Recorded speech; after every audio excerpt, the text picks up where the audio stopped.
च्यवन को नेत्र युक्त तरुण देखकर सरियाती का संदेह भंग सरियाती के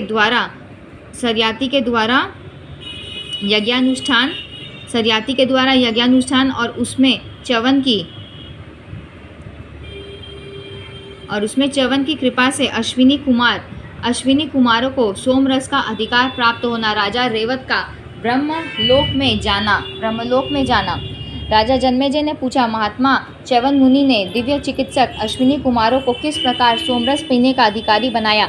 उनकी बात कैसे सत्य सिद्ध हुई? देवराज इंद्र के बल के सामने मानवीय शक्ति की क्या तुलना की जा सकती है? इंद्र ने जिन्हें सोमरस पीने का अधिकारी सिद्ध कर दिया था, उन वेद्यों को फिर अधिकारी बनाने में च्यवन मुनि कैसे सफलता पा सके? धर्म में आस्था रखने वाले प्रभु, इस आश्चर्यपूर्ण विषय को विस्तार पूर्वक कहने की कृपा कीजिए। व्यास जी कहते हैं, महाराज जी, राजा सरियाती ने जब भूमंडल पर यज्ञ किया तब च्यवन मुनि उसमें पधारे थे। इस विषय की पूरी कथा कहता हूँ, सुनो। च्यवन मुनि देवता के समान तेजस्वी थे। उन सुंदरी सुकन्या को पाकर उनका हृदय प्रसन्नता से खिल उठा था। उन्होंने सुकन्या पर इस प्रकार अधिकार जमा लिया मानो कोई देवता कन्या को प्राप्त कर रहा हो। एक समय की बात है, महाराज सरियाती की पत्नी अपनी कन्या के विषय में अत्यंत चिंतातुर हो उठी। कांपती और रोती हुई वह अपने पति से बोली, राजन, आपने एक अंधे मुनि को पुत्री सौंप दी थी। पता नहीं वन में वह जीवित है अथवा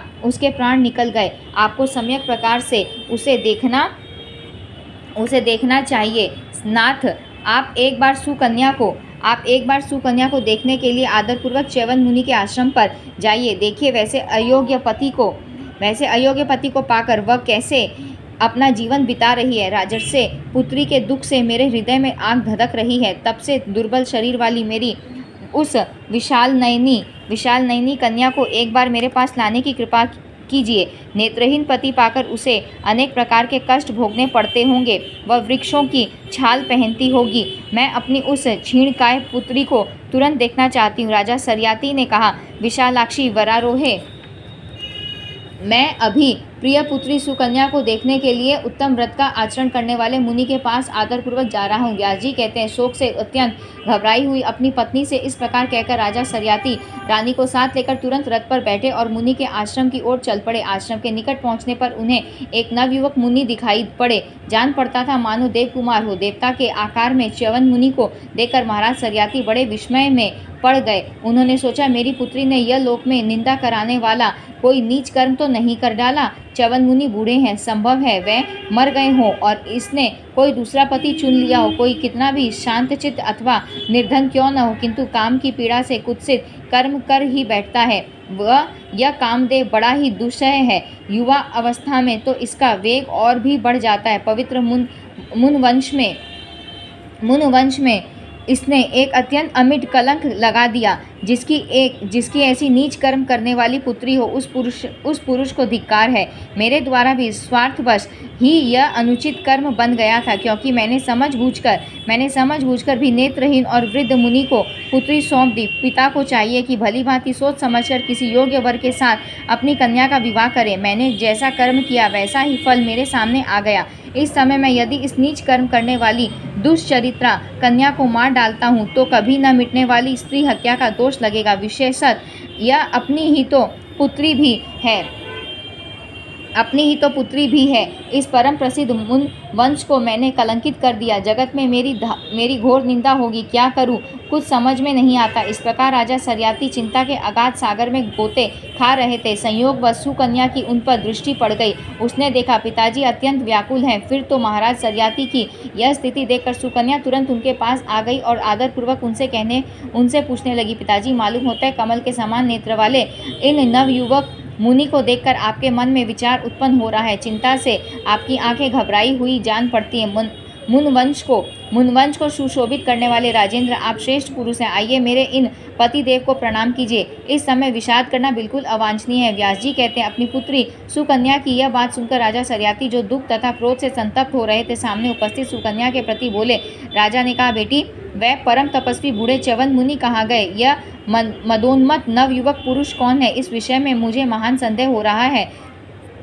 दुराचार में रत रहने वाली पापिनी, तूने क्या मुनि को मार डाला है? कुलनाशिनी, क्या काम के वशीभूत होकर तू इस नवयुवक पुरुष की दासी बन गई है? आश्रम में बैठे हुए इस पुरुष को देखना ही मेरे लिए विशेष चिंता का कारण बन गया है। तूने यह क्या नीच कर्म कर डाला? दुष्चरित्र स्त्रियां ही ऐसा व्यवहार किया करती हैं। दुराचार में प्रेम रखने वाली कन्ये, इस समय तेरे ही निमित्त मैं शोक समुद्र में डूब रहा हूँ। कारण तेरे पास यह एक नवयुवक पुरुष दिखाई दे रहा है और वृद्ध मुनि कहीं दिखते नहीं। आपने अपने पिता सरियाती की बात सुनकर सुकन्या का मुंह मुस्कान से भर गया। पिताजी को साथ लेकर वह तुरंत च्यवन मुनि के पास पहुंची और आदरपूर्वक राजा से कहने लगी, पिताजी, आपके जामाता व च्यवन मुनि यही है। अश्विनी कुमारों की कृपा से इनकी ऐसी कमनीय कांति बन गई है। उन्होंने ही इन्हें कमल जैसे नेत्र प्रदान किए हैं। दोनों अश्विनी कुमार स्वयं मेरे इस आश्रम पर पधारे थे। उन्होंने ही दयालुतावश इन मुनिवर को ऐसा बना दिया है। पिताजी, मैं आपकी पुत्री हूँ। राजन, पति देव का रूप देखकर इस विषय में मोहवश आपके मन में जैसा विचार उत्पन्न हो रहा है वैसा घृणित कर्म मेरे द्वारा होना सर्वथा असंभव है। राजन, भृगुवंश को सुशोभित करने वाले इन च्यवन मुनि को आप प्रणाम कीजिए। पिताजी, आप इनसे सब बातें पूछ लीजिए। यह सारी बातें आपको विस्तार पूर्वक बतला देंगे, तब आपका संदेह दूर हो जाएगा। पुत्री सुकन्या की बात सुनकर राजा सरियाती तुरंत मुनि के पास गए, उनके चरणों पर मस्तक झुकाया। तदनंतर उन्होंने आदरपूर्वक पूछा। राजा ने कहा, भृगुकुल भूषण मुने, आप शीघ्र ही अपना समस्त वृत्तांत बताने की कृपा करें। आपकी आंखें कैसे ठीक हुई और कैसे आपका बुढ़ापा चला गया? ब्राह्मण, आपके इस अत्यंत सुंदर रूप को देखकर मुझे महान संदेह उत्पन्न हो रहा है। आप विस्तार के साथ इस रहस्य का उद्घाटन कीजिए, जिसे सुनकर मैं सुखी हो सकूं। च्यवन जी बोले, राजेंद्र, अश्विनी कुमार देवताओं के वैद्य हैं। वह यहाँ पधारे थे। उन्होंने ही कृपा पूर्वक मेरा ये उपकार किया है।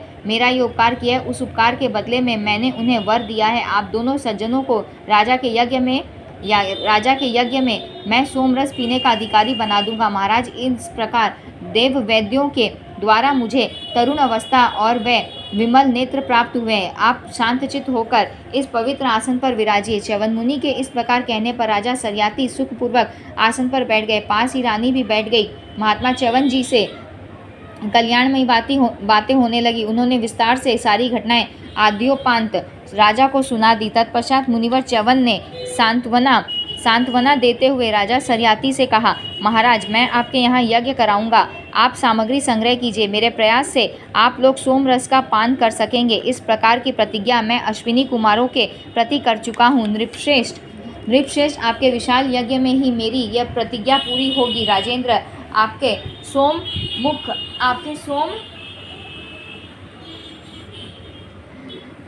सोममुख यज्ञ में यदि इंद्र कुपित होंगे तो मैं उन्हें अपने तप के तेज से शांत कर लूँगा। फिर अश्विनी कुमार सुगमतापूर्वक सोमरस पी सकेंगे। महाराज, उस समय च्यवन मुनि का यह कथन सुनकर राजा सरियाती का मन प्रसन्नता से खिल उठा। वह मुनि के सत्कार में संलग्न हो गए। च्यवन जी का सम्मान करके रानी के साथ परम संतुष्ट होकर वह अपने नगर को प्रस्थित हो गए। मुनि की बात मिथ्या नहीं हो सकती। यही चर्चा रास्ते भर होती रही। तदनंतर संपूर्ण कामनाओं से संपन्न राजा सरियाती ने शुभ मुहूर्त में एक उत्तम यज्ञशाला का निर्माण कराया। वशिष्ठ प्रभृति प्रधान मुनिगण उस यज्ञ में निमंत्रित हुए। इस प्रकार सारी व्यवस्था संपन्न हो जाने पर भृगुवंशी च्यवन मुनि ने राजा सरियाती से यज्ञ कराना आरंभ किया। उस महायज्ञ में इंद्र आदि सभी देवता आए थे। सोमरस पीने की इच्छा से अश्विनी कुमारों का भी वहां आगमन हुआ था। अश्विनी कुमारों को देखकर वहां उपस्थित इंद्र का मन सशंकित हो उठा। वह समस्त देवताओं से पूछने लगे, ये अश्विनी कुमार यहाँ क्यों आए हैं? ये चिकित्सा का काम करते हैं, अतः सोमरस पीने का तो इन्हें अधिकार नहीं है। इनको यहाँ किसने बुलाया है? राजा सरियाती के उस महान यज्ञ में इंद्र के इस प्रकार पूछने पर किसी देवता ने कुछ भी उत्तर नहीं दिया। इसके बाद जब मुनिवर च्यवन जी अश्विनी कुमारों को सोमरस देने लगे तब इंद्र ने उन्हें रोककर कहा, इन्हें सोमरस मत दो। तब च्यवन मुनि ने देवराज इंद्र से कहा, सचिपते, यह सूर्य कुमार सोमरस के अधिकारी कैसे हैं? आप इस बात को सत्यता पूर्वक सिद्ध कीजिए। ये वर्ण संकर नहीं है। सूर्य की धर्मपत्नी के उदर से इनका जन्म हुआ है। देवेंद्र, इन प्रधान वेद्यों में ऐसा कौन सा दोष है जिसके कारण आप इन्हें सोमरस पीने के लिए अयोग्य बता रहे हैं? शक्र, इस यज्ञ में पधारे हुए यह संपूर्ण देवता ही इस बात का निर्णय कर दे। मैं इन अश्विनी कुमारों को सोमरस पिलाकर रहूँगा, कारण मेरे द्वारा ये इसके अधिकारी बनाए जा चुके हैं। मघवन, मेरी ही प्रेरणा से यह नरेश यज्ञ कर रहे हैं। विभो, मैं सत्य कहता हूँ, अश्विनी कुमारों को सोमरस पान करने का अवसर प्राप्त हो जाए, इसीलिए मेरा यह समस्त प्रयास है। नई तरुण अवस्था देकर इन्होंने मेरा महान उपकार किया है। शक्र, इस उपकार के बदले में उपकार करना मेरा परम कर्तव्य है। इंद्र ने कहा, मुने चिकित्सा का व्यवसाय करने के कारण देवताओं ने इन अश्विनी कुमारों की घोर निंदा की है। यह दोनों सोमरस के अधिकारी नहीं है, अतः इनके लिए आप भाग बचाकर मत रखिए। च्यवन जी कहते हैं, वृत्तघन शांत रहो, इस समय तुम्हारा रोष करना बिल्कुल व्यर्थ है, क्योंकि ये देवपुत्र अश्विनी कुमार सोमरस के अधिकारी समझे जाएं, इसमें मुझे कोई भी कारण नहीं दिखता। राजन, इस प्रकार इंद्र और च्यवन मुनि में विवाद छिड़ जाने पर उपस्थित कोई भी देवता मुनि से कुछ नहीं कह सके। फिर तो तपस्या के प्रभाव से अत्यंत तेजस्वी च्यवन ने सोमरस का भाग लेकर अश्विनी कुमारों को पिला दिया। व्यास जी कहते हैं, राजन, च्यवन मुनि ने अब अश्विनी कुमारों को सोमरस दे दिया। तब इंद्र के क्रोध की सीमा न रही। अपना पराक्रम दिखाते हुए उन्होंने मुनि से कहा, ब्रह्मबंधो, ऐसी मर्यादा स्थापित कर देना तुम्हारे लिए सर्वदा अनुचित है। मेरा विरोध करना ही तुम्हें अभिष्ट हो तो मैं तुम्हें एक दूसरा विश्वरूप समझकर उसी की भांति तुम्हारा भी वध कर डालूंगा। च्यवन जी ने कहा, मघवन, जिन्होंने मुझे एक दूसरे कामदेव के समान कमनीय बना दिया है, उन रूप की संपत्ति से अनुपम शोभा पाने वाले महात्मा अश्विनी कुमारों का आप अपमान मत करें। देवेंद्र, आपके सिवा ये अन्य देवता लोग क्यों सोमरस पाते हैं? आपको ध्यान रखना चाहिए कि यह परम तपस्वी अश्विनी कुमार भी देवता हैं। इंद्र ने कहा, मंदात्मन, चिकित्सा करने वाले व्यक्ति किसी प्रकार भी यज्ञ में भाग पाने के अधिकारी नहीं माने जाते हैं। तुम हट करके इन्हें सोमरस देना ही चाहते हो तो मैं अभी तुम्हारा सिर धड़ से अलग कर दूंगा। व्यास जी कहते हैं, राजन, च्यवन मुनि ने इंद्र की बात का अनादर करके उन्हें उपालंभ देते हुए से अश्विनी कुमारों को यज्ञ का भाग दे दिया। अश्विनी कुमार सोमरस पीने के इच्छुक थे ही। उन्होंने जब पात्र में ले लिया तब इंद्र ने रोष में भरकर च्यवन मुनि से कहा, मुने, तुम इन्हें सोमरस दे डालोगे तो मैं स्वयं वैसे ही तुम पर वज्र प्रहार करूंगा, जैसे विश्व रूप पर करके उसे मार डाला था। इंद्र के इस प्रकार कहने पर तपोभिमानी च्यवन जी कुपित हो उठे। उन्होंने विधि पूर्वक सोमरस अश्विनी कुमारों को दे ही डाला। तब क्रोध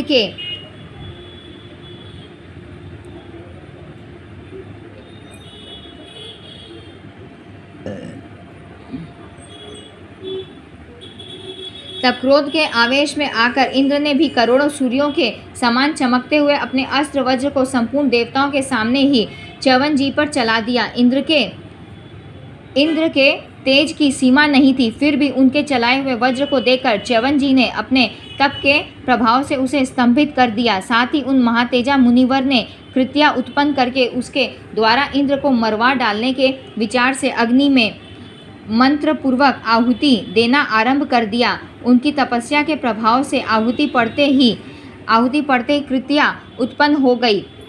उसका भयंकर प्रबल पुरुष के रूप में आविर्भाव हुआ था। उस महान दैत्य के शरीर की आकृति बड़ी विशाल थी। उसका नाम मद था। बड़ी डरावनी सूरत थी। संसार के सभी प्राणी उसे देखकर डर गए। पर्वत के समान उसका शरीर था। दांत बड़े तीखे थे। उसके 4 दांत तो बहुत ही लंबे थे। इन चारों के अतिरिक्त अन्य जो दांत थे उनकी लंबाई भी बहुत अधिक थी। उसकी दूर तक फैली हुई भयंकर भुजाएं पर्वत का सामना कर रही थी। अत्यंत भयभीत करने वाली उसकी जीभ मानो आकाश और पाताल को चाट रही थी। उसकी असीम भयावनी एवं कठोर गर्दन जान पड़ती थी, मानो पर्वत की चोटी हो। नख बाघ के नख की तुलना कर रहे थे। केशों की भयंकरता का पार न था। उसका शरीर काजल के समान काला था, मुख की आकृति अत्यंत भयंकर थी, अत्यंत भय उपजाने वाले दोनों नेत्र ऐसे जान पड़ते थे मानो दावानल है।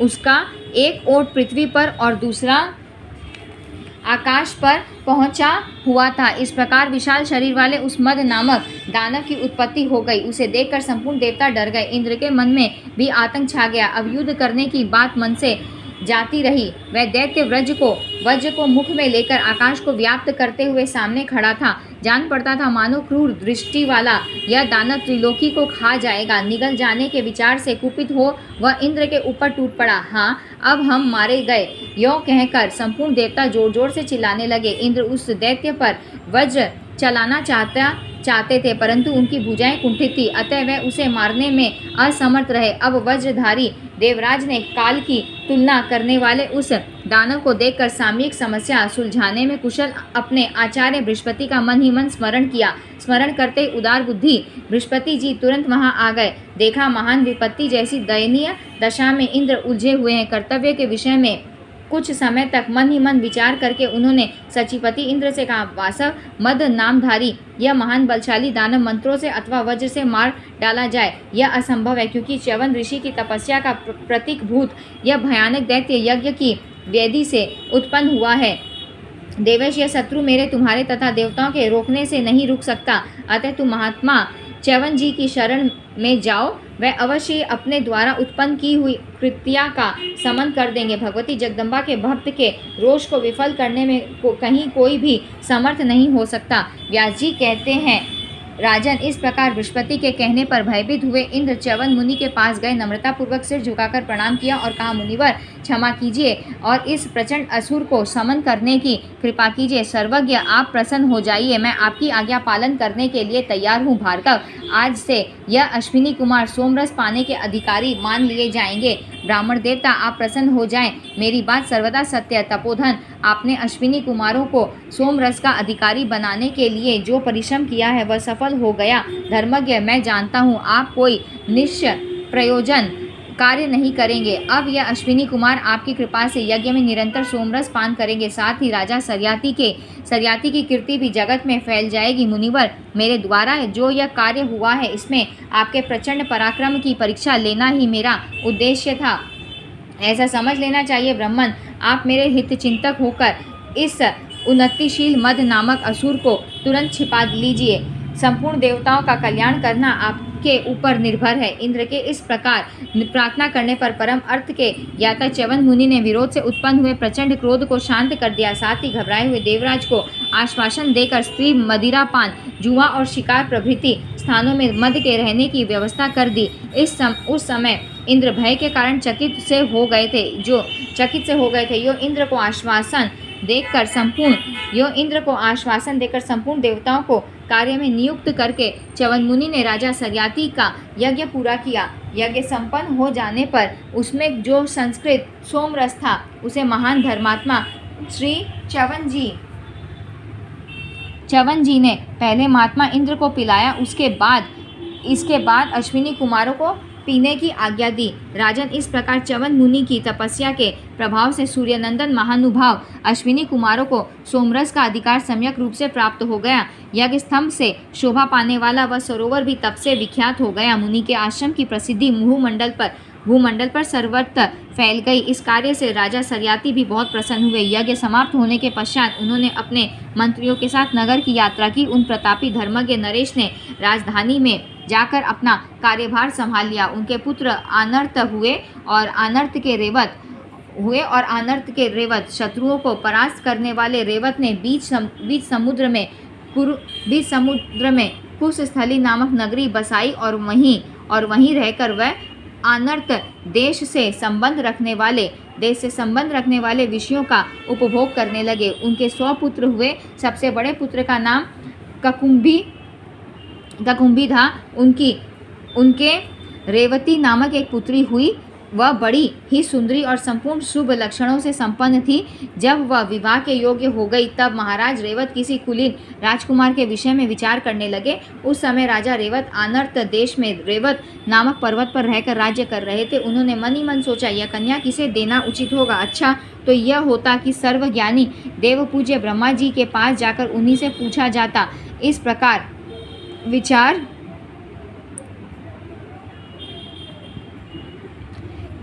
विचार करके राजा रेवत अपनी कन्या रेवती को साथ लेकर पितामह ब्रह्मा जी से पूछने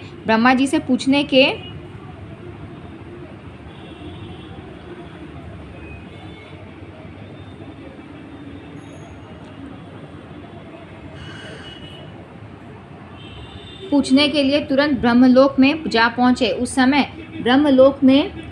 ब्रह्मलोक में देवता, यज्ञ, छंद, पर्वत, समुद्र और नदियां दिव्य रूप धारण करके विराजमान थे। ऋषि, सिद्ध, गंधर्व, पन्नग और चारण सबके सब हाथ जोड़कर ब्रह्मा जी की स्तुति कर रहे थे। यहाँ हमने 6वां और 7वां अध्याय समाप्त किया है। राजा रेवत का ब्रह्मा जी के पास जाना और उनकी सम्मति से रेवती बलराम का विवाह इक्ष्वाकुवंश का तथा यौवनाश्वकी दक्षिण कुक्षी से मानधाता के जन्म का वर्णन। राजा जन्मेजय ने कहा, ब्राह्मण, मेरे मन में महान संदेह हो रहा है कि स्वयं राजा रेवत अपनी कन्या रेवती को लेकर ब्रह्मलोक में कैसे चले गए, क्योंकि मैं बहुत बार सुन चुका हूँ कि ब्रह्मज्ञानी शांत स्वभाव वाले ब्राह्मण ही ब्रह्मलोक तक पहुँच पाते हैं। सत्यलोक भूलोक से बहुत दूर और दुष्प्राप्य है। राजा रेवत अपनी पुत्री रेवती के साथ वहां कैसे जा सके। संपूर्ण शास्त्रों का यह निर्णय है कि मृत्यु के पश्चात ही प्राणी स्वर्ग में जाता है। मानव शरीर से ब्रह्मलोक में कोई कैसे जा सकता है, और यदि वहां चला भी गया तो फिर वहां से लौटकर मनुष्य लोक में आ जाए, यह कैसे संभव है। व्यास जी बोले, राजन, दिव्य सुमेरु पर्वत के शिखर पर इंद्रलोक, वहीनलोक, संयम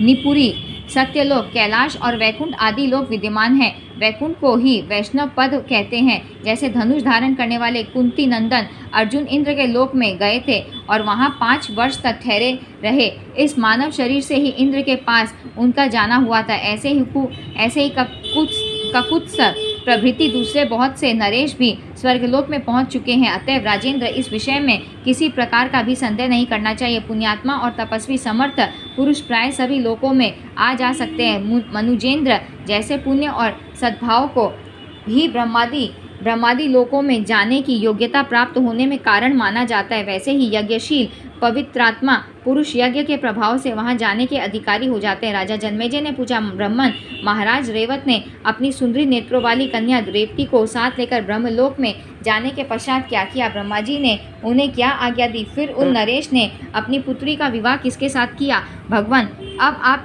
आप इन सब प्रसंगों को विस्तार पूर्वक कहने की कृपा कीजिए। व्यास जी कहते, राजन सुनो, महाराज रेवत अपनी पुत्री के वर के विषय में पूछने के लिए जिस समय ब्रह्मलोक में पहुंचे, उस समय वहां गंधर्वों का संगीत हो रहा था। राजा कुछ देर तक वहीं ठहर गए। उस संगीत ने उन्हें पूर्ण तृप्त और आह्लादित कर दिया। गान समाप्त होने पर सभा भवन में विराजमान परम प्रभु ब्रह्मा जी के समक्ष पहुंचकर उन नरेश ने उन्हें प्रणाम किया और कन्या रेवती को उन्हें दिखाकर अपना अभिप्राय उनके सामने प्रकट कर दिया। राजा रेवत ने कहा, देवेश, यह कन्या मेरी पुत्री है। आप इसके योग्य वर बताने की कृपा कीजिए। ब्राह्मण, मैं किसके साथ इसका विवाह करूं, यही पूछने के लिए आपके पास आया हूं। मैंने बहुत से उत्तम कुल के राजकुमारों को देखा है, परंतु मेरे चंचल मन के लिए कोई भी कुमार अनुकूल नहीं पड़ा। अतएव देवेश्वर, इस विषय में आपसे सम्मति प्राप्त करने के लिए मैं शरण में आया हूँ।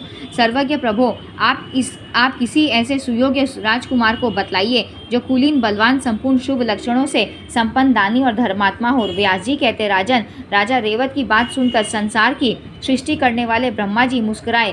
ब्रह्मलोक के थोड़े से समय में ही भूमंडल का बहुत लंबा काल बीत चुका था। अतः ब्रह्मा जी राजा से कहने लगे। ब्रह्मा जी ने कहा, राजन, तुम्हारे हृदय में जो राजकुमार वर के रूप में उपस्थित थे, वह सभी अब काल के गाल में चले गए। उनके पिता, पौत्र एवं बंधु बांधव भी अब कोई बचे नहीं हैं, क्योंकि इस समय वहाँ 27वें युग का द्वापर चल रहा है। तुम्हारे सभी वंशज काल के कलेवा हो गए।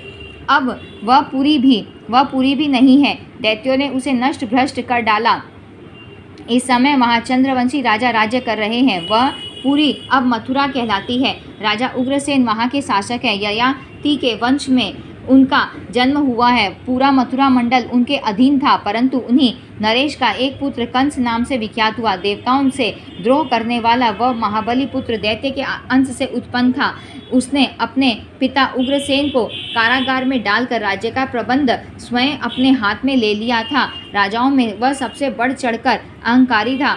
तब पृथ्वी अत्यंत असह्य भार से घबरा कर ब्रह्मा जी की शरण में गई। श्रेष्ठ देवताओं का कथन है कि जब पृथ्वी दुष्ट राजाओं के भार से आक्रांत हो जाती है तब भगवान प्रकट होते हैं। अतः उस समय कमल के समान नेत्र से शोभा पाने वाले भगवान श्री कृष्ण का अवतार हुआ। वह अवतरित होकर भगवान वासुदेव के नाम से प्रसिद्ध हुए। राजन, उन्हीं भगवान श्री कृष्ण के हाथ से उस दुराचारी कंस का निधन हुआ। उन भगवान की आज्ञा से दुष्ट पुत्र के परलोकवासी हो जाने पर राजा उग्रसेन पुण्य राज्य पर प्रतिष्ठित हुए। कंस के ससुर का नाम जरासंध था। वह पापात्मा एवं महान पराक्रमी था। वह कुपित हो मथुरा में आकर उल्लासपूर्वक भगवान श्री कृष्ण से युद्ध करने लगा। उस समय उस महान पराक्रमी राक्षस को भगवान के साथ युद्ध में असफल हो जाना पड़ा। तब उसने सेना सहित काल्यवन को भगवान श्री कृष्ण के साथ युद्ध करने के लिए भेजा। यवनों का अध्यक्ष काल्यवन महान शूरवीर है। सेना लेकर वह आ रहा है। यह सुनकर भगवान श्री कृष्ण ने मथुरा को छोड़ दिया और वह द्वारका में चले गए। उस समय वह पूरी नष्ट प्राय हो गई थी। भगवान ने शिल्पियों द्वारा उसका जीर्णोद्धार कराया। उसके चारों ओर दुर्ग बन गए हैं। प्रतापी श्री कृष्ण ने राजा उग्रसेन को द्वारका का अध्यक्ष बना दिया है। भगवान की आज्ञा के अनुसार वह वहाँ का प्रबंध करते हैं। यदुश्रेष्ठ श्री कृष्ण ने संपूर्ण यादवों के लिए द्वारका में व्यवस्था कर दी है। इस समय अपने समस्त बंधु बांधवों के साथ वह भगवान वहीं विराजमान है। उनके बड़े भाई का नाम बलराम है। हल और मूसल को आयुध के रूप में धारण करने वाले बलराम जी महान शूरवीर और शेष के अवतार माने जाते हैं। इस समय वह ही तुम्हारी इस कन्या के लिए समुचित सुयोग्य वर हैं। उन्हीं को तुम अपनी कमल नयनी कन्या रेवती अर्पण कर दो। वैवाहिक विधि के अनुसार बलभद्र जी के साथ इस कन्या का विवाह होना चाहिए। राजेंद्र, इसका कन्यादान होने के पश्चात तप करने के लिए तुम बद्री आश्रम में चले जाओ। कारण तप से मनुष्यों की अभिलाषाएं पूर्ण हो जाती हैं और उनका अंतकरण पवित्र हो जाता है। व्यास जी कहते, राजन, पद्मयोनि ब्रह्मा जी के इस प्रकार उपदेश देने पर राजा रेवत उसी क्षण अपनी कन्या रेवती के साथ द्वारका चले गए। जाकर शुभ लक्षणों से संपन्न पुत्री का विवाह बलदेव जी के साथ कर दिया। तब तक बहुत समय व्यतीत हो चुका था। तदनंतर गंगा के तट पर रहकर अत्यंत कठिन तपस्या करके वे नश्वर शरीर को त्याग कर दिव्य लोक को चले गए। राजा जनमेजय ने कहा, भगवान, आपने बतलाया है कि राजा रेवत कन्या के योग्य वर जानने के उद्देश्य से ब्रह्मलोक में गए और वहाँ वह 108 युग तक ठहरे रहे। मुझे महान आश्चर्य तो यह हो रहा है कि तब तक वह कन्या तथा वह राजा ही बूढ़े क्यों नहीं हुए, अथवा इतने दिनों की पूर्ण आयु ही उन्हें कैसे प्राप्त हुई। व्यास जी कहते हैं, निष्पाप नरेश ब्रह्मलोक में भूख, प्यास, मृत्यु, भय, बुढ़ापा एवं ग्लानि यह कदापि अपना प्रभाव नहीं डाल सकते। राजा रेवत जब वहाँ चले गए तब राक्षसों ने सरियाती वंश की सत्ता ही नष्ट कर दी। प्राय सभी अत्यंत भयभीत हो कुश स्थली छोड़कर इधर उधर कालक्षेप करने लगे। फिर शुभ नामक मनु से एक अत्यंत प्रतापी पुत्र का जन्म हुआ। इक्ष्वाकु नाम से उसकी प्रसिद्धि हुई। वह ही इक्ष्वाकु सूर्यवंश के मुख्य प्रवर्तक माने जाते हैं। उन्होंने वंश की वृद्धि होने के लिए भगवती के ध्यान में सदा संलग्न होकर कठिन तपस्या की। नारद जी उनके उपदेशक थे। उन्हीं से उन्होंने अनुपम दीक्षा प्राप्त की थी। राजन, मैंने सुना है उन्हीं इक्ष्वाकु से 100 पुत्र हुए। उन सभी पुत्रों में सबसे बड़े विकुक्षी थे। उनमें बल और वीर्य का पूर्ण समावेश था। महाराज इक्ष्वाकु अयोध्या के राजा थे। यह बात प्रसिद्ध है। शकुनी प्रभृति अत्यंत बलशाली जो उनके 50 पुत्र थे, उन्हें उन्होंने उत्तर देश की रक्षा के लिए नियुक्त कर दिया। राजन, 48 लड़के आज्ञानुसार दक्षिण देश की रक्षा में उद्यत हो गए। इनके अतिरिक्त जो 2 शेष पुत्र थे वह राजा इक्ष्वाकु की सेवा के लिए उनके पास रहने लगे। व्यास जी कहते हैं, राजन इक्ष्वाकु के पुत्र विकुक्षी हुए। वह ही राजकुमार विकुक्षी ससाद नाम से विख्यात हुए। पिता की मृत्यु के पश्चात पुनः उन महात्मा विकुक्षी को राज्य का अधिकार प्राप्त हो गया। स्वयं अयोध्या के राजा होकर वह शासन करने लगे। उस समय राजा ससाद के द्वारा सरयू के तट पर बहुत से यज्ञ सांगोपांग संपन्न हुए थे। उनके पुत्र का नाम ककुस्त हुआ, ऐसा सुना जाता है। उन ककुस्त के ही दूसरे नाम इंद्रवा और पुरंज्य भी हैं। राजा जन्मेजय ने पूछा, निष्पाप मुनिवर, एक ही व्यक्ति के कई नाम कैसे हुए? जिन जिन कारणों से पृथक पृथक नाम रखे गए वह सब कारण मुझे बताने की कृपा करें। व्यास जी कहते, राजन ससाद के स्वर्गवासी हो जाने पर धर्म के ज्ञाता ककुस्त अयोध्या के राजा हुए। उन्होंने पिता और पितामह से संबंध रखने वाले राज्य पर बलपूर्वक शासन किया था। इसी समय संपूर्ण देवता दैत्यों से परास्त होकर त्रिलोकी के स्वामी सनातन भगवान विष्णु की शरण में गए। तब भगवान श्री हरि ने उन्हें आज्ञा दी। भगवान विष्णु बोले, प्रधान देवताओं, तुम लोग ससाद कुमार राजा ककुस्त से मित्र बनने के लिए प्रार्थना करो। वह ही संग्राम में दैत्यों को मार सकेंगे। वह बड़े धर्मात्मा नरेश हैं। भगवती जगदम्बा की कृपा से उन्हें अतुलित शक्ति सुलभता से प्राप्त है। महाराज, भगवान विष्णु की यह सुस्पष्ट वाणी सुनते ही इंद्र सहित संपूर्ण देवता अयोध्या में विराजने वाले ससाद कुमार ककुस्त के पास जा पहुँचे। राजा ने धर्मपूर्वक बड़ी सावधानी के साथ उनका स्वागत किया और आने का कारण बताने के लिए आदर से पूछा। राजा ककुस्त ने कहा, देवताओं, मैं धन्य और पवित्र हो गया। मेरे जीवन की साध पूरी हो गई, क्योंकि आज आपने मेरे घर पर पधार कर मुझे दुर्लभ दर्शन दिए। देवेश्वरों, अब आप कर्तव्य के विषय में मुझे आज्ञा दीजिए। आपका बड़े से बड़ा कार्य अन्य मनुष्यों के लिए भले ही दुस्साध्य हो, मैं उसे सर्वदा संपन्न कर दूंगा। देवता बोले, राजेंद्र, हम तुमसे सहायता चाहते हैं। तुम इंद्र के सखा बनकर संग्राम में सुप्रसिद्ध दैत्यों को परास्त करो। इस समय वे दानव देवताओं के लिए अजय हो गए हैं। तुम्हें भगवती जगदम्बा की कृपा प्राप्त है, अतः कहीं कोई भी ऐसा कार्य नहीं है जो तुमसे असाध्य हो। भगवान विष्णु की प्रेरणा से ही हम तुम्हारे पास आए हैं। राजा ने सुरसत्तमो, मैं अभी सहायक बनने के लिए तैयार हूँ, परंतु देवराज इंद्र युद्ध के अवसर पर मेरे वाहन बने तभी सफलता मिल सकती है। मैं सत्य कहता हूँ, इस समय देवताओं का कार्य सिद्ध करने के लिए मैं इन इंद्र पर ही चढ़कर संग्राम में जाऊँगा और दैत्यों के साथ मेरा युद्ध होगा। मेरी यह बात बिल्कुल सत्य है। देवताओं ने इस अद्भुत कर्तव्य के विषय में इंद्र से कहा, सचिपते, आप लज्जा छोड़कर इन नरेश का वाहन बनने की कृपा कीजिए।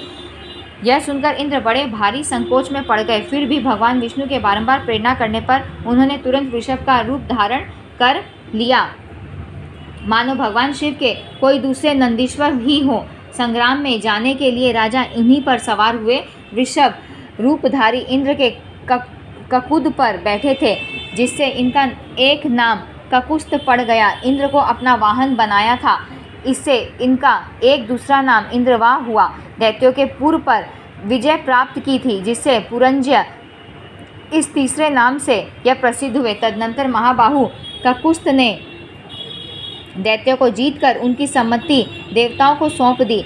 यो राजर्षि ककुस्त के अनेक नाम हुए। महाराज ककुस्त बड़े सुविख्यात नरेश थे। उनके वंशज राजाओं की भूमंडल पर काकुस्त के नाम से प्रसिद्ध है। ककुस्त की धर्मपत्नी के उदर से महाबली अनेना नामक पुत्र का जन्म हुआ। अनेना के सुविख्यात परम पराक्रमी पुत्र पृथु हुए। पृथु को भगवान विष्णु का साक्षात अंश कहा जाता है। भगवती जगदम्बा के चरण की उपासना में उनकी अटूट श्रद्धा थी। पृथु से जो पुत्र हुए उन्हें राजा विश्वरंधी समझना चाहिए। विश्वरंधी से श्रीमान राजा चंद्र का जन्म हुआ। अपने वंश के वे प्रसिद्ध पर्वतक माने जाते हैं। चंद्र के तेजस्वी एवं असीम पराक्रमी पुत्र का नाम युवनाश्व पड़ा। युवनाश्व से परम धार्मिक सावंत की उत्पत्ति हुई। उन सावंत ने ही सावंती नामक नगरी बसाई, जिसकी तुलना अमरावती से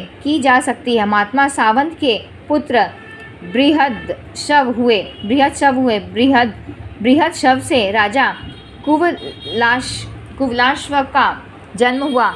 कुवलाश्व ने धुंधु नामक दैत्य का संहार कर डाला। तब से धुंधुमार नाम से वे विख्यात हुए। यह बात परम प्रसिद्ध है।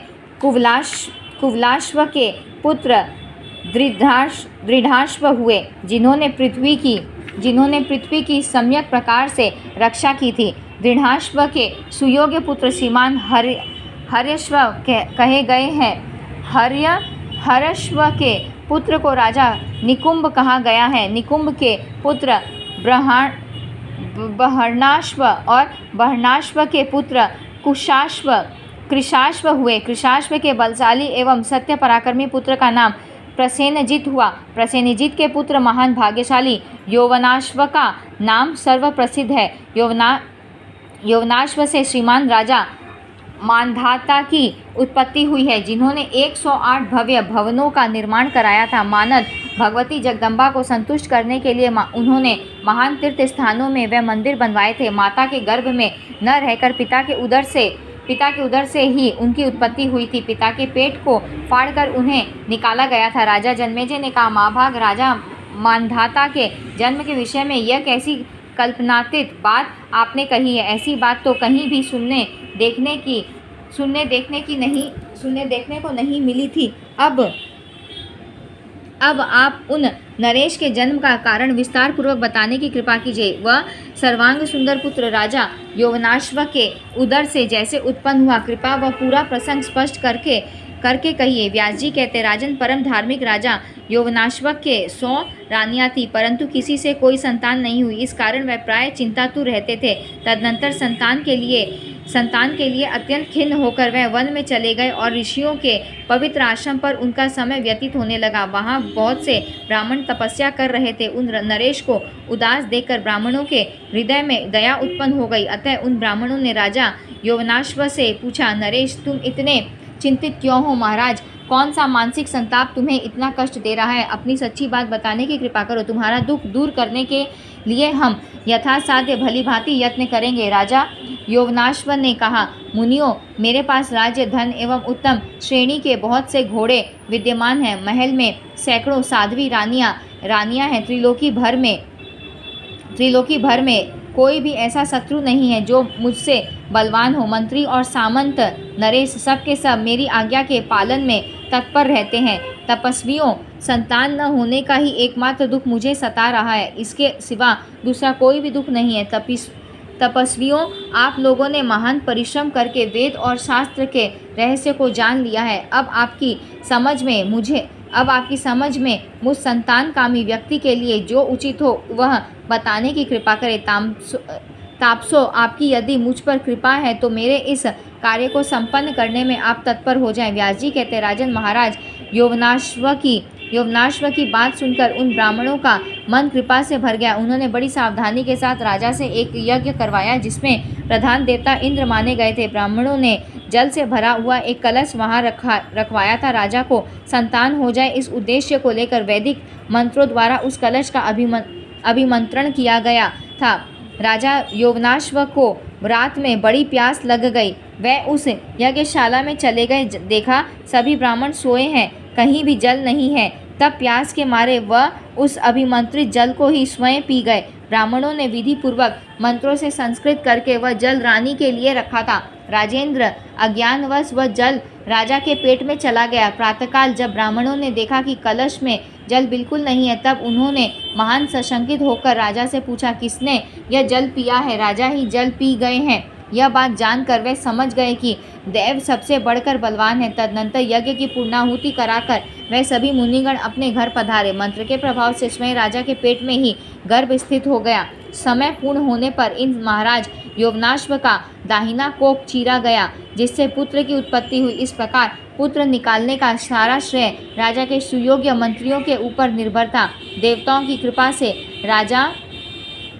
राजा के प्राण नहीं जा सके।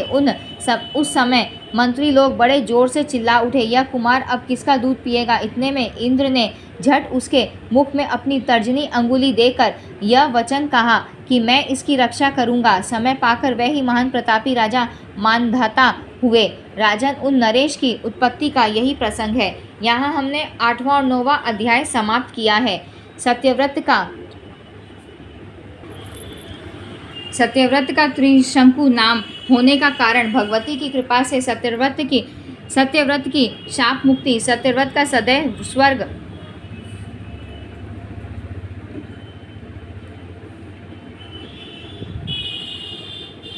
जाने का आग्रह, वशिष्ठ के द्वारा सत्यव्रत को शाप, हरिश्चंद्र की कथा का प्रारंभ। व्यास जी कहते हैं, राजन व महाराज मानधाता सत्य प्रतिज्ञ चक्रवर्ती नरेश वे संपूर्ण भूमंडल पर उनकी विजय पताका फहरा रही थी। उनके डर से लुटेरे और डाकू पर्वतों की गुफाओं में जा छिपे थे। इसी अभिप्राय से इंद्र ने उन्हें त्रसदस्यु नाम से विख्यात कर दिया। मानधाता की धर्म पत्नी का नाम विंदुमती था। ये शश विंदु की लाडली पुत्री थी। यह पतिव्रता, परम सुंदरी एवं सभी शुभ लक्षणों से संपन्न थी। राजन मानधाता ने विंदुमती के गर्भ से 2 पुत्र उत्पन्न किए। एक पुत्र पुरुकुत्स नाम से परम प्रसिद्ध हुए और दूसरे का नाम मुचुकुंद पड़ा। पुरुकुत्स से परम धार्मिक पुत्र अरण्य का जन्म हुआ। यह राजकुमार पिता के अनन्य भक्त थे। इनके पुत्र का नाम बृहदश्व हुआ।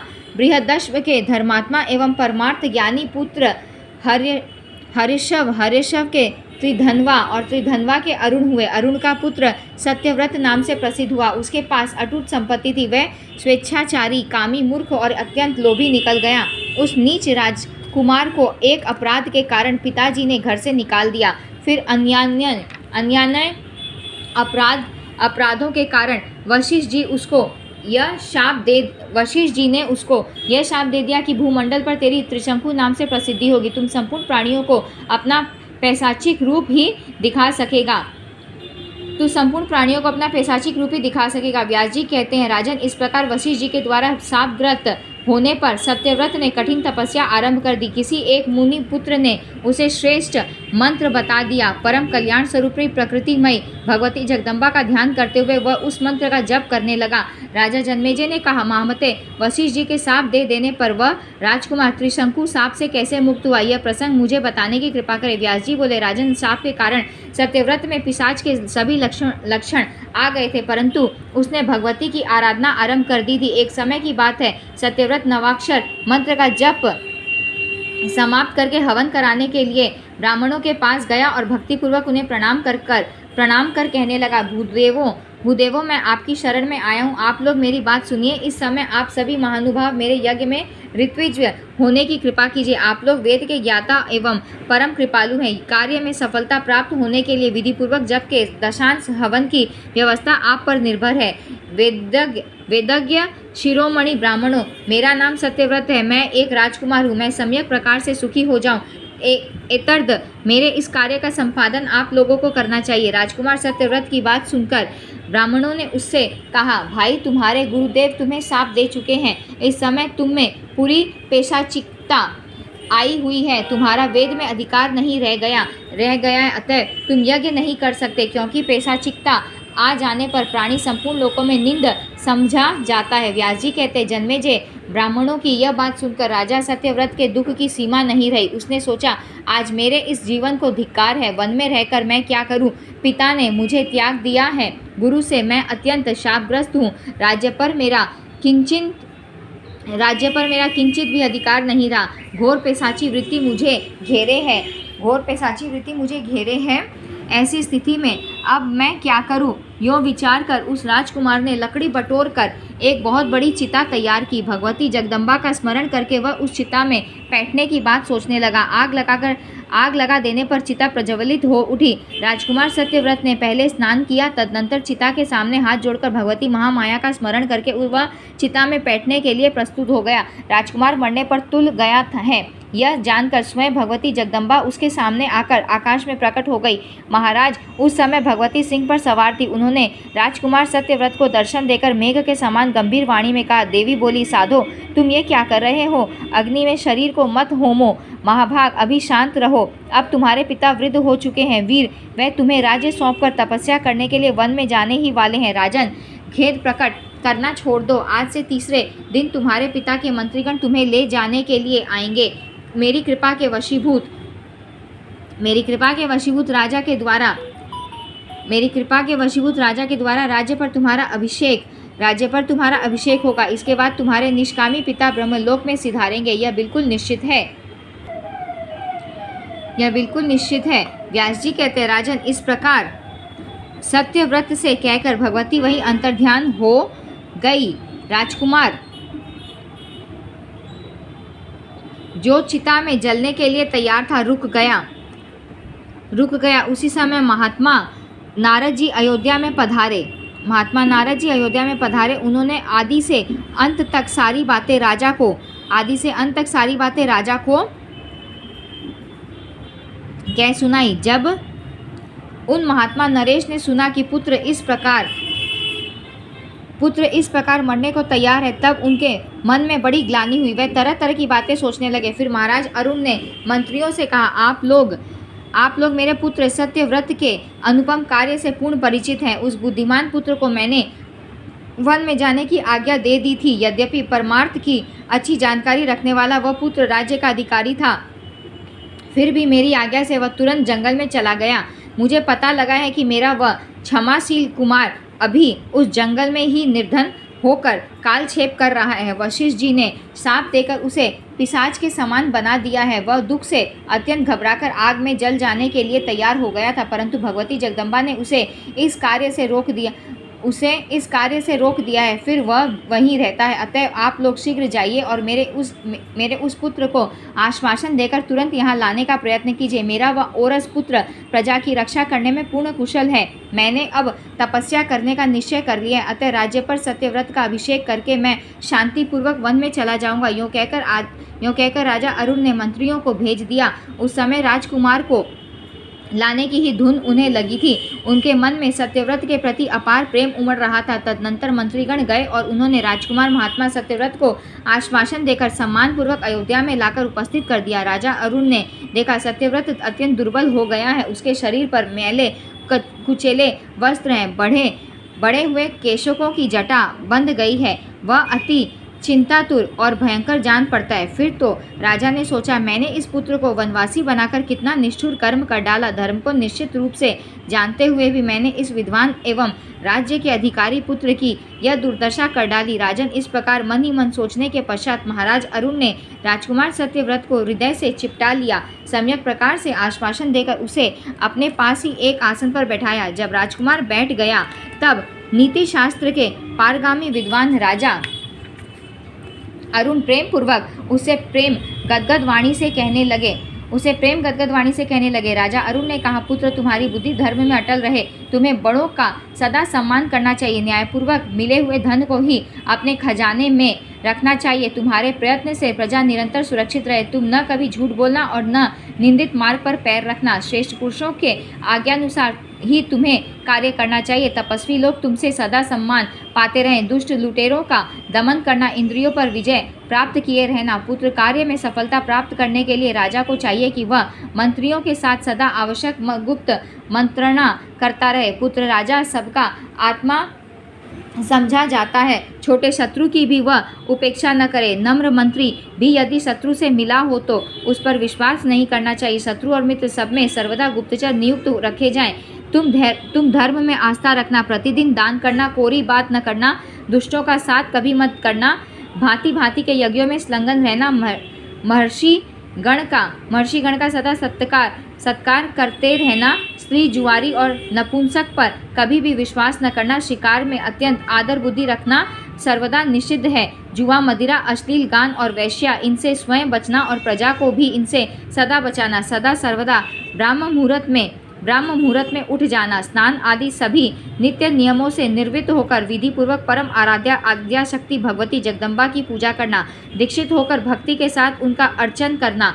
पुत्र, इन पराशक्ति के चरणों की आराधना करना ही इस जन्म की सफलता है। जो एक बार भी भगवती की प्रधान पूजा करके चरणों तक पिता है, वह पुण्य कभी माता के गर्भ में नहीं जा सकता। यह बिल्कुल निश्चित है। सारा जगत दृश्य है और भगवती जगदम्बा दृष्टा एवं साक्षी है। इस प्रकार के भाव से भावित होकर निर्भीकता पूर्वक स्थित रहना, प्रतिदिन के नित्य नियम का सम्यक प्रकार से पालन करके सभा में जाना और ब्राह्मणों को बुलाकर उनसे धर्मशास्त्र संबंधी निर्णित विषय पूछना, वेद और वेदांग के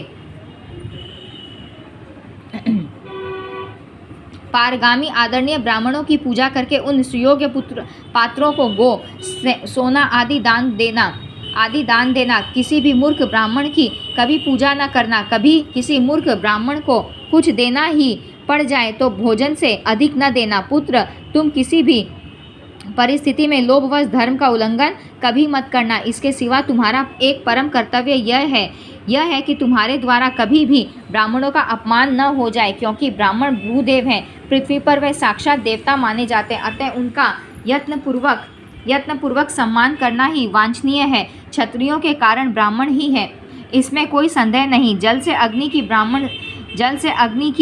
ब्राह्मण से क्षत्रिय की और पत्थर से लोह की उत्पत्ति मानी गई है। उनका सर्वव्यापी तेज अपनी योनि में ही शांत होता है। अतः कल्याण की इच्छा रखने वाले राजा को चाहिए कि वह विशेष रूप से विनयपूर्वक दान देकर ब्राह्मणों का सत्कार करे, धर्मशास्त्र के अनुसार सदा दंड नीति का व्यवहार करें, न्यास से प्राप्त हुए धन का ही संग्रह करें। व्यास जी कहते, राजन, इस प्रकार पिता के समझाने पर राजकुमार त्रिशंकु ने हाथ जोड़कर प्रेमपूर्वक गदगद वाणी में पिता से कहा, बहुत ठीक है पिताजी, मैं ऐसा ही करूँगा। फिर महाराज अरुण ने वेद एवं शास्त्र के पारगामी मंत्रज्ञ ब्राह्मणों को बुलाया, अभिषेक की सारी सामग्रियां एकत्रित कराई, संपूर्ण तीर्थों का जल मंगवाया। मंत्रिमंडल और सभी सामंत नरेश आमंत्रित हुए। शुभ मुहूर्त में राजा ने अपने उस कुमार को विधि विधान के साथ श्रेष्ठ राज्यासन पर आरूढ़ कर दिया। यो पिता अरुण ने पुत्र त्रिशंकु का विधिवत राज्याभिषेक करके अपनी धर्मपत्नी के साथ पवित्र वानप्रस्थाश्रम में प्रवेश किया। वह वन में गंगा के तट पर चले गए और वहां उन्होंने कठिन तपस्या आरंभ कर दी। आयु समाप्त हो जाने पर वह स्वर्ग में सिधारे। देवताओं ने भी उनका स्वागत किया। इंद्रासन के समीप ही उन्हें स्थान मिला। वहां रहकर वे निरंतर सूर्य के समान शोभा पाने लगे। राजा जन्मेजय ने कहा, प्रभु, आप अभी कथा के प्रसंग में बता चुके हैं कि गुरुदेव वशिष्ठ ने अत्यंत कुपित होकर सत्यव्रत को शाप दे दिया। फलस्वरूप सत्यव्रत में पेशाचिकता आ गई, तो फिर इस पिशाचत्व से उसका उद्धार कैसे हुआ? यही मेरे प्रश्न का विषय है। शापग्रस्त प्राणी सिंहासन पर बैठने का अधिकारी हो जाता है। सत्यव्रत से दूसरा कौन ऐसा उत्तम कर्म बन गया जिसके कारण उसे शाप मुक्त करने में मुनिवर वशिष्ठ तैयार हो गए? विप्र से आप शाप से मुक्त होने का कारण बताने के साथ ही कृपापूर्वक यह भी स्पष्ट करें कि ऐसी निंद प्रकृति वाले पुत्र को पिता ने अपने पास फिर क्यों सम्मानपूर्वक बुला लिया? व्यास जी कहते हैं, राजन, वशिष्ठ का शाप लगते ही सत्यव्रत में पिशाच के सभी लक्षण आ गए। वह अत्यंत दुर्धर्ष, महान कुरूप एवं संपूर्ण प्राणियों के लिए भयप्रद हो गया। परंतु उसने भगवती जगदम्बा की भक्तिपूर्वक आराधना आरंभ कर दी। राजन, देवी के प्रसन्न होते ही उसकी आकृति में महान परिवर्तन हो गया। वह दिव्य रूप से शोभा पाने लगा। उसकी पिशाचता सर्वदा नष्ट हो गई। लेश मात्र भी पाप उसमें नहीं रह सका। अब उस परम पवित्र नरेश के शरीर में तेज की सीमा नहीं रही, क्योंकि भगवती की अमृतमयी कृपा उसे सुलभ हो गई थी। इतना ही नहीं, भगवती की कृपा से वशिष्ठ भी सत्यव्रत पर प्रसन्न हो गए तथा वह पिता का भी पूर्ण प्रेम पात्र बन गया। पिता के मर जाने पर वह धर्मात्मा नरेश राज्य का प्रबंधक हुआ। उसने अनेक प्रकार के यज्ञों द्वारा सनातन स्वरूपा देवेश्वरी भगवती जगदम्बा का पूजन किया था। उन राजा त्रिशंकु के पुत्र हरिश्चंद्र हुए। उनकी आकृति असीम सुंदर थी। शास्त्रोक्त सभी शुभ लक्षण उनमें विद्यमान थे। कुछ दिनों बाद अपने पुत्र को युवराज बनाकर मानव शरीर से ही स्वर्ग का सुख भोगने की इच्छा राजा त्रिशंकु को व्यग्र करने लगी। तब वह नरेश वशिष्ठ जी के आश्रम पर गया। विधिपूर्वक उन्हें प्रणाम करके प्रीति प्रदर्शित करते हुए हाथ जोड़कर उसने कहा, राजा त्रिशंकु ने कहा, संपूर्ण मंत्रों के रहस्यवेत्ता महाभाग ब्रह्मपुत्र तापस, आप प्रसन्नतापूर्वक मेरी आदर युक्त प्रार्थना सुनने की कृपा करें। अब मैं स्वर्ग का सुख भोगना चाहता हूँ। मेरी ऐसी इच्छा है कि उन दिव्य भोगों को मैं इसी मानव शरीर से ही भोगूं। अतः महामुने, आप मुझसे कोई ऐसा यज्ञ कराइए कि जिसके फलस्वरूप इसी शरीर से मुझे स्वर्गलोक में रहने की सुविधा प्राप्त हो जाए। मुनिश्रेष्ठ, आप सब कुछ कर सकते हैं, अतः अब मेरा यह कार्य करने की कृपा अवश्य कीजिए। देवलोक के लिए भी जो कठिन है, ऐसे महान यज्ञ को संपन्न कराकर आप शीघ्र ही मुझे स्वर्ग प्राप्त करा दीजिए। वशिष्ठ जी बोले, राजन, मनुष्य देह से स्वर्ग में स्थान पाना अत्यंत दुर्लभ है। कारण ऐसी स्पष्ट घोषणा है कि मर जाने पर ही पुण्य कर्म के प्रभाव से स्वर्ग में रहने की सुविधा मिलती है। अतः सर्वज्ञ नरेश, तुम्हारे इस दुर्लभ मनोरथ को पूर्ण कराने से मैं डरता हूँ, क्योंकि जीते हुए पुरुष को अप्सराओं के साथ रहने का सुअवसर प्राप्त हो जाए, यह कदापि संभव नहीं। महाभाग, तुम यज्ञ करो, इस शरीर के शांत हो जाने पर तुम्हें स्वर्ग मिलेगा। व्यास जी कहते, राजन, वशिष्ठ जी की बात सुनकर राजा त्रिशंकु का मन अत्यंत क्षुब्ध हो गया। अतः उसने क्रोधपूर्वक मुनिवर से पुनः कहा, ब्राह्मण, आप यदि अभिमानवश मेरा यज्ञ नहीं कराना चाहते हैं तो मैं किसी दूसरे को पुरोहित बनाकर यज्ञ संपन्न करूंगा। त्रिशंकु का यह कथन सुनकर मुनिवर वशिष्ठ ने उसे तुरंत शाप दे दिया। दुर्मते, तू अभी चांडाल हो जा। इसी शरीर में अभी अभी तेरी चांडाली वृत्ति बन जाए। सन्मार्ग को दूषित करने वाले धर्मध्वजी नरेश, तू बड़ा पापी है। मरने पर भी तू किसी प्रकार स्वर्ग प्राप्त नहीं कर सकता। व्यास जी कहते, राजन, गुरुदेव वशिष्ठ के मुख से यह वचन निकलते ही उसी शरीर से त्रिशंकु तुरंत चांडाल हो गया। उसके कान में जो रत्नमय कुंडल थे उनके पत्थर जैसे हो जाने में कुछ भी देर न लगी। देह में लगा हुआ सुगंधपूर्ण चंदन तुरंत दुर्गंधित हो गया। उसके पहने हुए दिव्य पीताम्बर काले रंग में परिणत हो गए। महात्मा वशिष्ठ के साप ने उसे गज कर्ण बना दिया। राजन, वशिष्ठ जी भगवती जगदम्बा की उपासना किया करते थे, अतः उनके रोष का यह फल प्रकट हो गया। इसलिए भगवती के भक्त का कभी भी अपमान नहीं करना चाहिए। मुनिवर वशिष्ठ जी बड़ी निष्ठा के साथ गायत्री का जप करते थे। राजन, उस समय अपना निंदनीय शरीर देखकर राजा त्रिशंकु खिन्न हो गया। उसकी बड़ी दयनीय दशा हो गई। अतः मुनि के आश्रम से घर न लौटकर वह जंगल में ही चला गया। शोक से विहल होकर उसने मन ही मन सोचा, क्या करूं और कहाँ जाऊं? मेरा यह शरीर सर्वदा निंद हो गया। मैं कोई भी ऐसा उपाय नहीं देखता कि जिसके प्रभाव से मेरा यह दुख दूर हो जाए। ऐसी स्थिति में मैं घर जाता हूँ तो मुझे देखकर मेरा पुत्र भी दुखी हो जाएगा। चांडाल वेश में देखकर स्त्री भी मुझे स्वीकार नहीं करेगी। इस दशा में देखकर मंत्री लोग भी मेरा अनादर करने लगेंगे। जाति और कुटुंब वाले मेरा साथ छोड़ देंगे। सबसे पृथक होकर ही मुझे रहना पड़ेगा। ऐसी दशा में जीने से मर जाना ही अच्छा है। आत्महत्या का विचार आते ही दूसरा विचार यह आया कि आत्महत्या तो कर लूँगा, परंतु यह निश्चय है कि आत्महत्या करने से मुझे जन्म जन्मांतर में पुण्य चांडाल होना पड़ेगा। हत्या दोष के परिणाम स्वरूप मैं साप से भी कभी मुक्त नहीं हो सकूंगा। यूँ सोचने के पश्चात उस नरेश ने पुनः सावधान होकर विचार किया कि इस समय आत्महत्या करना तो मेरे लिए सर्वदा ही अनुचित है। जंगल में रहकर इसी शरीर से अपना किया हुआ कर्म भोग लेना ठीक है, क्योंकि भोग लेने पर इस बुरे कर्म का फल सर्वदा समाप्त हो जाएगा। भोग से ही प्रारब्ध कर्म समाप्त होते हैं, अन्यथा इनसे छुट्टी पाना सर्वदा असंभव है। इसलिए किए हुए शुभ और अशुभ कर्म तो मुझे भोग ही लेने चाहिए। अतः अब मैं इस पवित्र आश्रम के समीप रहकर ही तीर्थों का सेवन, भगवती जगदम्बा का स्मरण और संत पुरुषों का सत्कार करूंगा। वन में रहकर इस प्रकार आचरण करने से मेरा संचित कर्म अवश्य ही समाप्त हो जाएगा और यह भी संभव है भाग्यवश किसी महात्मा पुरुष से कभी मिलने का अवसर सुलभ हो जाए। इस प्रकार सोचकर राजा त्रिशंकु अपने नगर का परित्याग करके गंगा के तट पर चला गया और उसने वहीं रहने की व्यवस्था कर ली। उस समय पिता के शाप का कारण जानकर हरिश्चंद्र के मन में बड़ी अशांति छा गई। उसने अपने मंत्रियों को जंगल में त्रिशंकु के पास भेजा। मंत्री शीघ्र उस नरेश के समीप पहुंचे और नम्रतापूर्वक प्रणाम करके कहने लगे।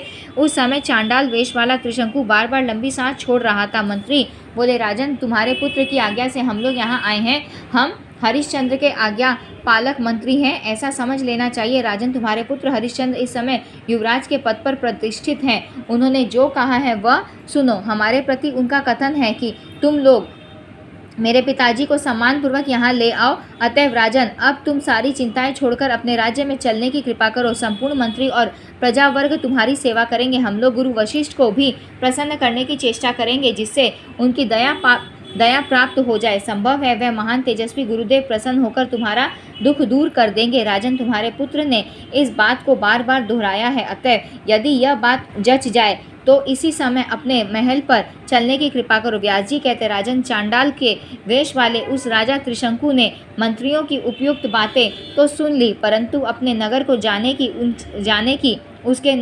उसके मन में इच्छा उत्पन्न नहीं हो सकी। उसने मंत्रियों से कहा, सचिवों, तुम लोग नगर को लौट जाओ और मेरे कथनानुसार हरिश्चंद्र से कह दो कि पुत्र, मैं नहीं आऊँगा। तुम सावधान होकर राज्य का भार संभालो। उसे अनेक प्रकार के यज्ञों द्वारा ब्राह्मणों का सम्मान और देवताओं का पूजन करते रहना चाहिए। महात्माओं ने इस स्वपच्च वेश की घोर निंदा की है। मैं इस शरीर से अयोध्या में नहीं आऊँगा, अतः अब तुम लोग यहाँ से लौट जाओ।